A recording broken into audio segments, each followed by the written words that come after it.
Hi అండి, welcome to my channel. చాలామందికి బోటీని ఎలా క్లీన్ చేసుకోవాలో తెలీదు. నేను ఫుల్ వీడియో తర్వాత క్లియర్గా చెప్తానండి. బోటీ కోసం ముందుగా ఒక గిన్నెలో వాటర్ వేడి చేసుకోవాలి. ఇక్కడ నేను 1/2 కిలోకు పైగానే బోటీ తీసుకున్నాను. మనం ఈ బోటీని వాటర్లో అయినా బాయిల్ చేసుకోవచ్చు, లేకపోతే బాగా బాయిల్ అయిన వాటర్లో అయినా ముంచి తీసేయచ్చండి.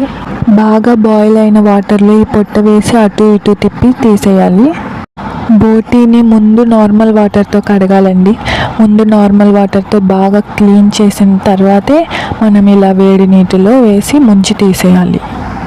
మనం బోటీని ఇలా వేడి నీటిలో ఉడికించడం లేదా బాయిల్ అయిన వాటర్లో ముంచి తీసేయడం వల్ల బోటీ పొట్ట మీద ఉన్న పొట్టు మనకి చాలా ఈజీగా వచ్చేస్తుందండి.